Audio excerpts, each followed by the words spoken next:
this is Chris, and you're watching One Cross Video, and I just had to shout out Japanese Spider-Man because he's awesome.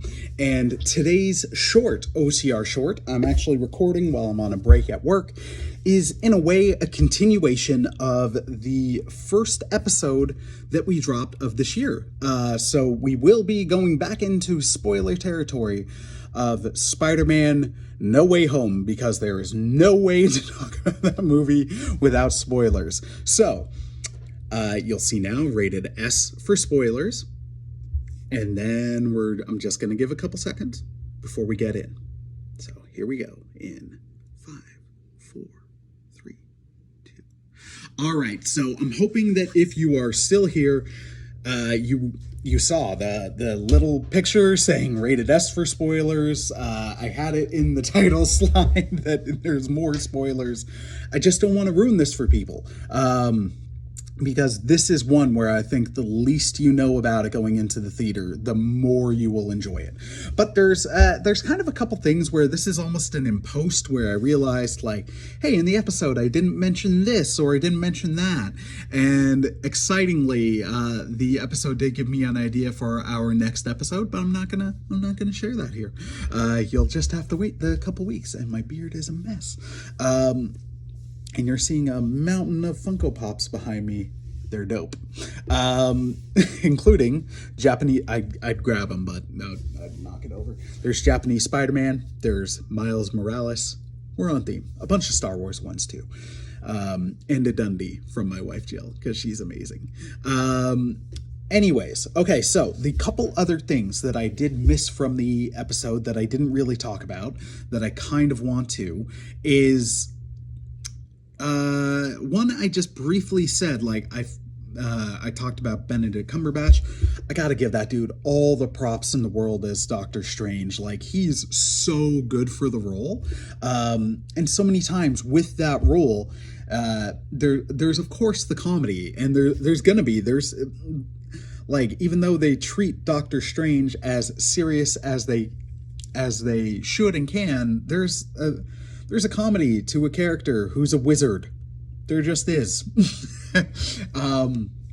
But there's moments where anybody who's been a fan of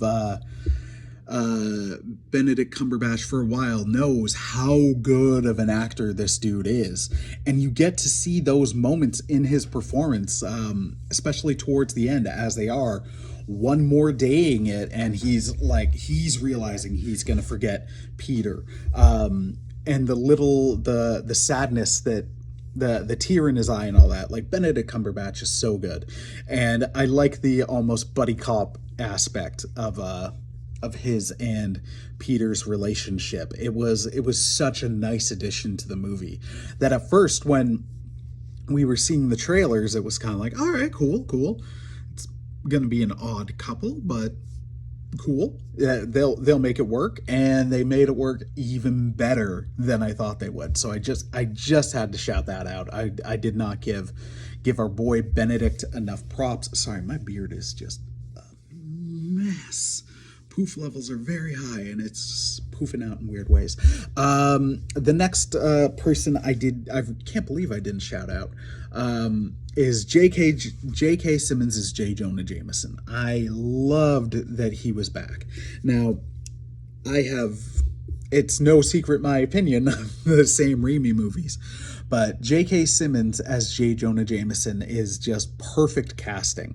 And what I loved about his take in this movie is it wasn't, hey, we're getting J. Jonah Jameson that we got from the Sam Raimi movies. We were getting, I'll say, an almost original J. Jonah Jameson, but it's very much in line with the characterization of the J. Jonah Jameson that Simmons plays in the excellent Insomniac Spider-Man game and the Miles Morales spinoff. He's very much in that zone, or that J. Jonah characterization, and it's wonderful, and I loved the addition in the movie, and it's so cool to see how he can give, like, different you've got a lot of ground with this different character, and with this character, and then that the actor can go to that different ground. Like, you don't need somebody else to do this different take. And I think JK is at this point, like, he's just almost synonymous with the role. And he's one of those where I'm like, you can cast him in any universe, and as long as the characterization is to that universe, people are just gonna be like, yep, gimme. So he was a great addition to the movie. I was thrilled when he showed up at the end of Far From Home, and then as he showed up in this one, and he was there for a decent amount of time and a good level of involvement. And that characterization from the Insomniac game is probably my favorite. Jonah Jameson, especially in a modern context, where he would be doing like the podcast, the website of things, the borderline InfoWars kind of thing, instead of on a full-on news channel. That clicks, that checks. So I loved that. All right, the main thing I didn't talk about in the episode proper because I didn't want to spoil it, but now I'm like, man, I kind of do. But the episode's already out, so it's in this bonus.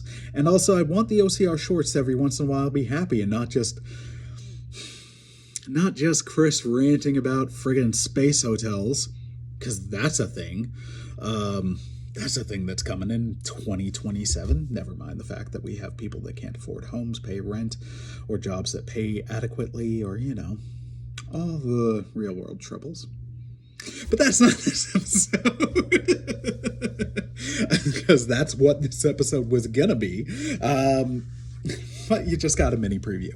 I do want the shorts to be about happy things as well. And Spider-Man No Way Home is, as much as it can be, depressing, because it's got a borderline bleak ending. It's also so good that it makes me happy. So in the ending, I mentioned in the episode, they really one more day this, and in the comic, One More Day was a terrible storyline where Aunt May dies after Civil War and Peter's identity is outed.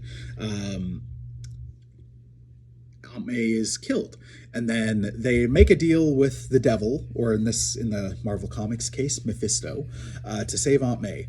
But to do that, Peter and MJ have to sacrifice their marriage, so their entire marriage and their life together, gone. And both forget. Eventually, comics happens, they start remembering. But it is a hated story, and it's hated for every good reason, because it is terrible. Sorry, I'm just making sure. Okay, yep, I've got to wrap this because I'm back on the clock in a minute. But they adapted it really well, where it's like Peter having everyone forget. And I love that they had those little emotional touches, the acting from Zendaya. I always butcher her name, but she's been tremendous as Michelle Jones. And then I can't remember the actor who plays Ned, but he also does really, really good in this movie. And he's always been fun. But the emotional moments, the characters serve it well. And then when you get that post where Peter's talking to Happy, and Happy has no idea who he is, and he's going to MJ and Ned, and he's going to reconnect with them, and he sees how simple their lives are. Like, they're getting into MIT, they're planning things. They're not worried about knowing he's Spider-Man and constantly being in life or death situations. Like, Peter makes the call to not inform them, and you feel it, because you're just like, oh my gosh, no, you want them to reconnect. And that's a testament to the actors and the writing and the characterization, because they really made you feel for them as a team and as characters, that you want them to be intertwined. You want those loving relationships back. But he sees just how much worse everything was for them when they knew, so he makes that call, and you're like, this sucks, but it does make sense, and they make it make sense. So it ends in this sad way where they're not like him and MJ had no idea about the relationship. She doesn't know who Peter Parker is, so the love is gone. The knowing he's Spider-Man is gone. The friendship's gone. Ned being the guy in the chair is gone. Their best friendship is gone. Like, Peter is truly alone. But he's also now like ending the movie where he's truly alone, but then also going out in the very classic Ditko-y Spider-Man outfit was such a great touch. That yeah, it's movie was friggin' awesome. And I had a lot of feelings about it, all good ones. I loved that they did that. I didn't know if I would. When I realized it was happening, I was like, oh damn. And then part of you wants that happy ending for these characters. You do, but then I'm also now very interested, like, where's MCU Spidey gonna go from here?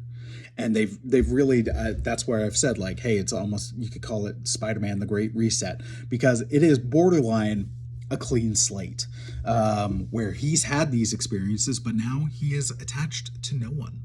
So you can really redevelop relationships and characterizations and everything. And in the MCU, Ned is very much Genki from Ultimate Spider-Man, the comic line with Miles, where originally Ultimate Spider-Man was Peter Parker. He was killed. Miles became Spider-Man. So for a long time, it was Ultimate Spider-Man where it was Miles. And his best friend was Genki. And Ned in the MCU movies has basically been Genki. Ned in the original Ned Leeds in the comics became brainwashed and became a hobgoblin. So now if they decide to visit that, how much richer is that going to be? Kind of thing. So it's interesting spots. Anyways, that's it for today's OCR short. I know less of y'all are going to watch this because you all probably haven't seen Spider-Man. Anyways, glad to be back. Love you guys. Hope you enjoyed. Those of you that were able to watch this, I hope you enjoyed, and God bless, my friends. Peace. Hey everyone, it's me again. Clearly, I'm adding this in post. Several hours later, it is cold as heck, so I'm going to keep this quick. But one final thing I did want to spoil and talk about is that Venom post-credit scene we got in No Way Home. I'm thrilled with it in the sense of, no offense to Tom Hardy, he's an excellent actor, but I cannot stand the characterization they've done of Venom and of Eddie Brock in the two Sony Venom movies. I hate it. So I am very, very satisfied that we now have a symbiote in the MCU where it can potentially get to Peter, and we can get a good and proper Venom finally. And hopefully we'll have a good Eddie Brock in the MCU as well, so we can get a really, really, really proper Venom. All right, just wanted to add that. Hope you can hear me. Hope you're staying warm. God bless, my friends. Peace.